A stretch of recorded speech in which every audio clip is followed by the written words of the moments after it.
This is the journey to One Africa. Hello family, welcome back to Swahili Nation YouTube channel. As an African, I'm not here to take a side of what is going on in the world between Palestine and Israel. So the only thing I want from you is to drop your comment or your opinion for what the Minister of South Africa, Naledi Pandor, has said. So join with me right now. It is most distressing when members of parliament ignore facts. This cannot be something that we tolerate. It is also untrue that South Africa has not criticized Hamas for its breach of international human rights law. It has. The President stated very clearly, in concert with the Secretary General of the United Nations, that the killing of civilians and taking of hostages is a violation of international human rights law. So we must be accurate in all our contributions, and I shall say more later. Thank you. Thank you. Thank you very much, Madam Chairperson, once more. I should have agreed with the Honorable Pumza that the African National Congress is not deterred by these polls that are always meant to frighten the African National Congress. We will campaign hard and we will do well. Honorable members and Honorable Chairperson, thank you for allowing me the opportunity to present this statement. Yep. Today, I believe all of us join the world in expressing horror at the war crimes being committed in Palestine through the targeting of civilians, civilian infrastructure, UN premises, and other vulnerable targets. These actions remind us of our experiences as Black South Africans living under apartheid. This is one of the key reasons South Africans, like people in cities all over the world, have taken to the streets to express their anger and concern at what is taking place in Gaza and the West Bank. These demonstrations illustrate the frustration felt the world over that people are being attacked and are losing their lives with little or no action to stop these atrocities. The facts that have been released detailing the devastation of the current conflict are horrendous. Over 1,000 Palestinians are dead, thousands injured, public facilities destroyed, and cruel and wanton bombardment is ongoing. Therefore, as South Africa, we remain steadfast in calling for an immediate comprehensive ceasefire, the full as well as complete opening of all humanitarian corridors to ensure much needed aid and basic services reach those in need.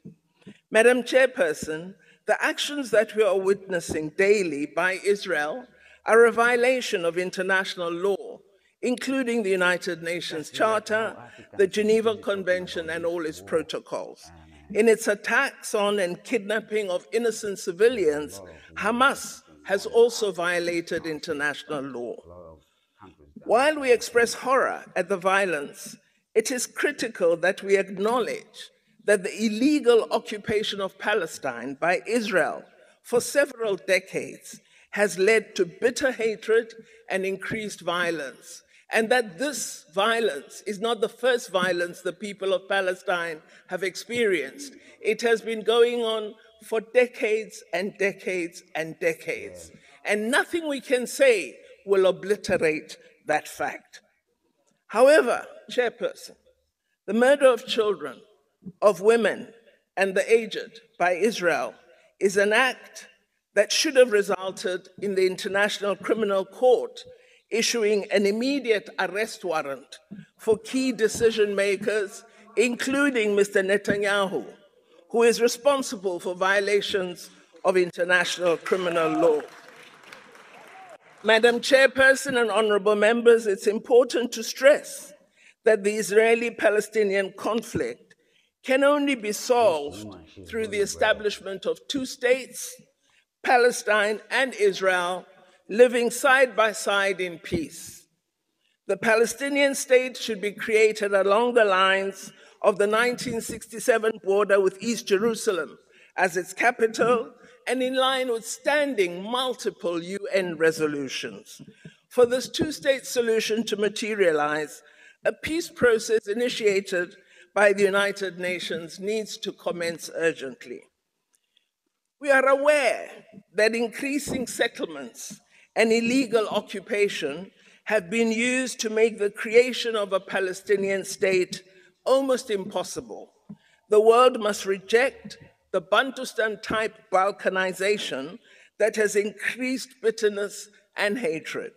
We must reinforce all efforts aimed at creating two states.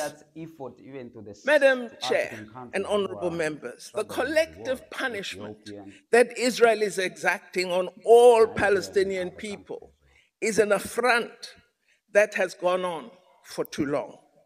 The world has expressed horror at these affronts, but has not acted effectively to save Palestinian lives. Sadly, even here in our own country, there are many who choose to turn a blind eye to these atrocities. On 27 October this year, our country was among more than 2/3 of the member states of the United Nations that called for an immediate ceasefire in the General Assembly. This decision of the General Assembly has been ignored. It is impossible for us to continue to proclaim the importance of international law and the importance of the UN Charter for some situations and not for others, as if the rule of law only applies to a select few. For international law to be credible, it should be uniformly applied and not be selective. Let us be clear on facts. Israel is an occupying power. This was confirmed by the International Court of Justice as well as the United Nations. As an occupying power, Israel can use tools applicable to the rule of law, including policing powers, to deal with criminal actions in the area it occupies. An occupying state cannot exercise control over territory it occupies and simultaneously attack that territory on the claim that it is foreign and poses an exogenous national security threat. The notion of Israel's right to defend itself through military means has been used erroneously in international law by many and deliberately by others to justify the unlawful use of force by Israel on the people of Palestine in Gaza and the West Bank. The crime of genocide sadly looms large in the current situation in Gaza. We recall that in 1994, a genocide occurred on the African continent, with much of the whole world watching as innocent people were massacred. During the Second World War, innocent people were massacred and placed under siege. In response, at the end of the war, an international system was created, including the establishment of the United Nations. Human rights instruments and judicial mechanisms were also established so that history would not repeat such cruelty.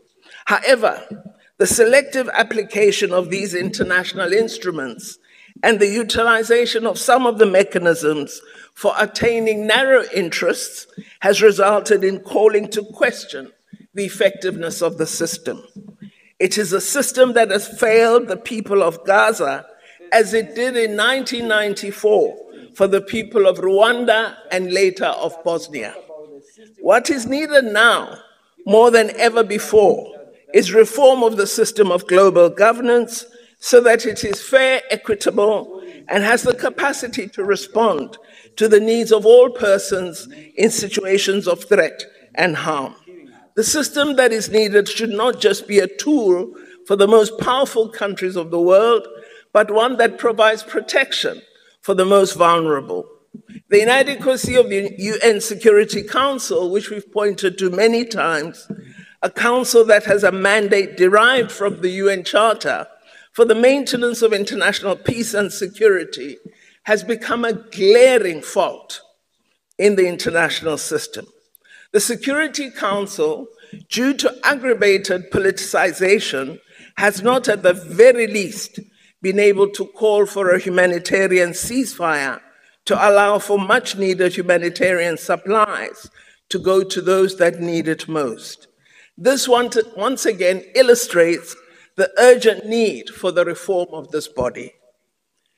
Chairperson, many of us feel helpless looking at the images of the suffering children and other innocent civilians as they are battered.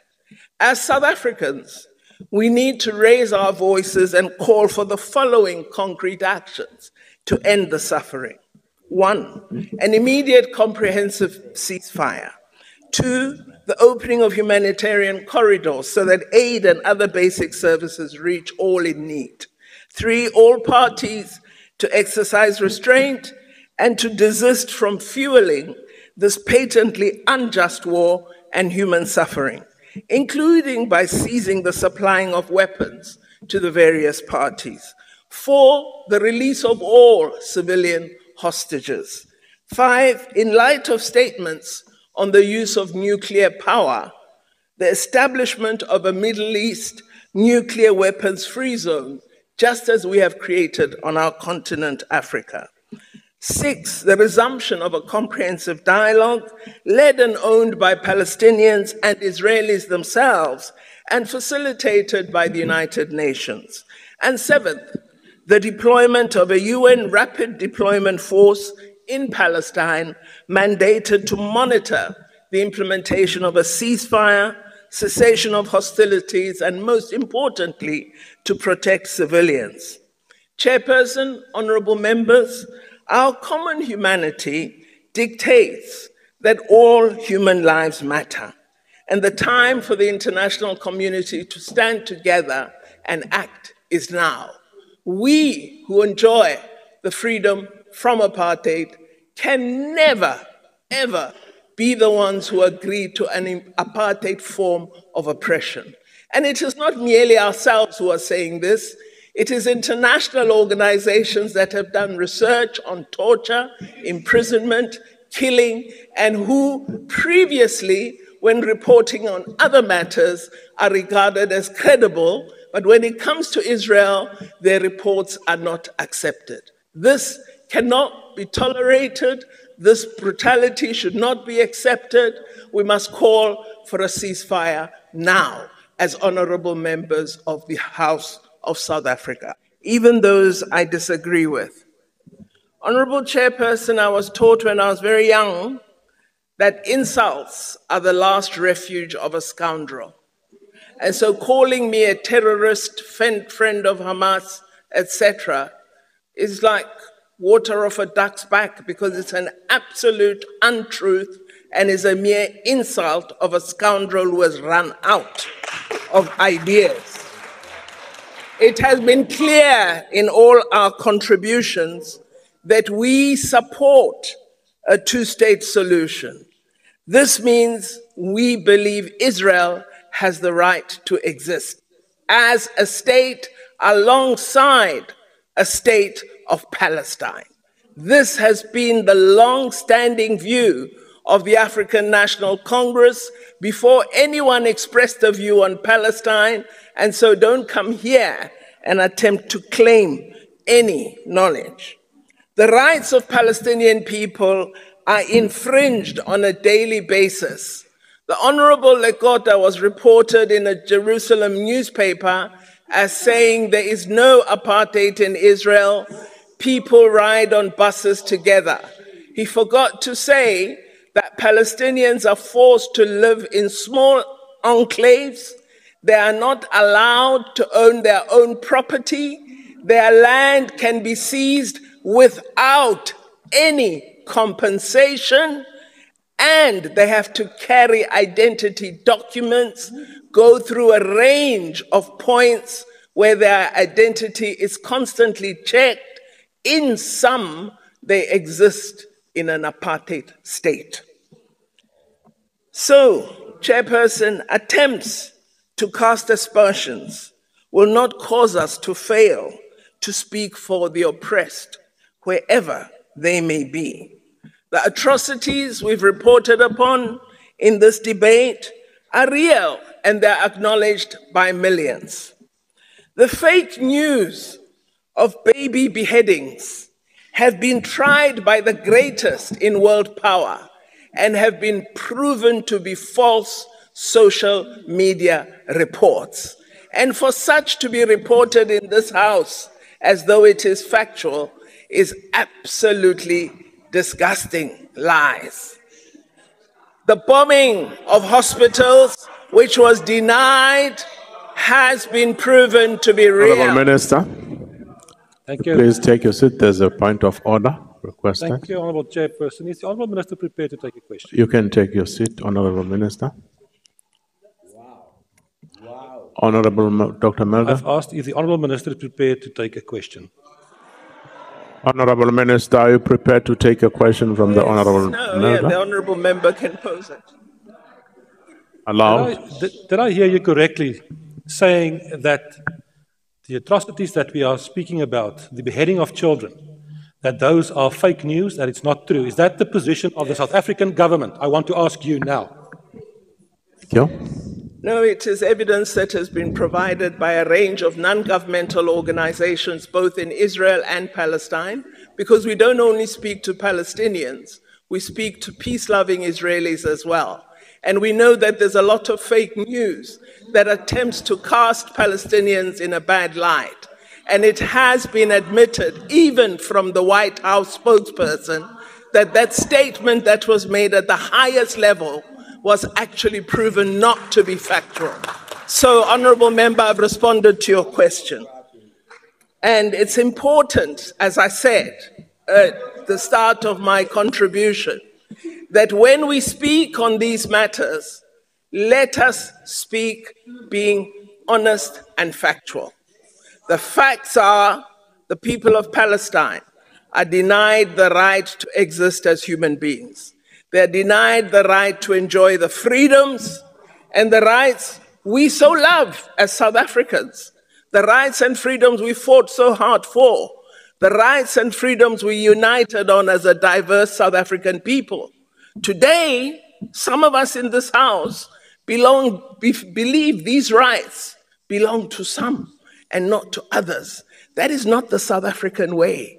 We believe all human beings enjoy the right to exist in freedom, enjoying justice and humanity. And that is the message that has to come out of this House. This House cannot stand up for abuse, cannot stand up for the infringement of other human beings, no matter who those human beings are. We've never sought retribution. I have the story of my grandfather died of a broken heart. He was a tailor, and he had worked very hard, his fingers down to the skin, to make enough money to buy a house in Durban. And they got that house, my grandfather and my grandmother.